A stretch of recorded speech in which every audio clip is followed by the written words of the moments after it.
sat in class, memorized as much as you could, and tried to pass a test at the end. But is that good enough? These days, school can be more interesting and effective by focusing students on work that matters. This is project-based learning explained. Most adults live in a world of projects. Whether it's a job assignment, home improvement, or planning a wedding, we need to actively solve problems. But unfortunately, schoolwork looks more like this than this. Let's take a look at this project-based world. Meet Claire. She was recently presented with a challenge. Her company, Super Suds, makes soap, and it was up to her to find the most earth-friendly way to produce it in the future. Her boss gave her a budget and a few requirements, and it was up to her to come up with a solution. She organized and managed a team who researched the options and created materials summarizing the issues. Claire's team asked for feedback and presented their findings to the boss. Claire came out of the project looking like a rock star, and she learned a lot about green products. If you look closely, Claire's success involved critical thinking, collaboration, and communication, things that aren't often taught in traditional classrooms. The world needs more Claires, so how do we get them? The answer is project-based learning, or PBL. By focusing students on a project, teachers put them on a path that deepens their knowledge and builds skills they'll need in the future. Here's what I mean.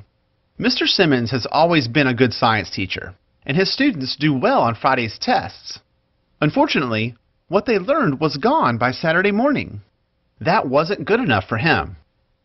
Soon he learned about project-based learning and decided to give it a shot.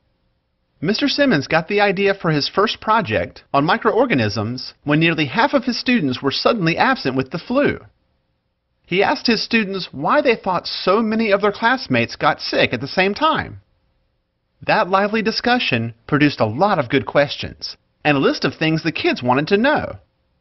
Mr. Simmons then announced their project was to help elementary school kids understand, how can we not get sick? After dividing the class into teams, he got them started on the project. It was up to the students to ask questions, research, collaborate, give each other feedback, and figure out the best ways to make their points clear to children. One team chose to make an educational video on the connection between hand washing and avoiding the flu.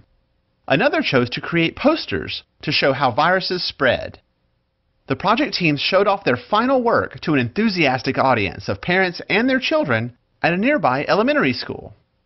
Sitting in the front row was our good friend and local rock star Claire, who saw a bit of herself in the students. It was clear that the project was a success for the students, the audience, and Mr. Simmons. His students practiced critical thinking, collaboration, and communication. The project wasn't about memorization, but learning in depth about viruses and how to prevent spreading disease, a lesson they will never forget.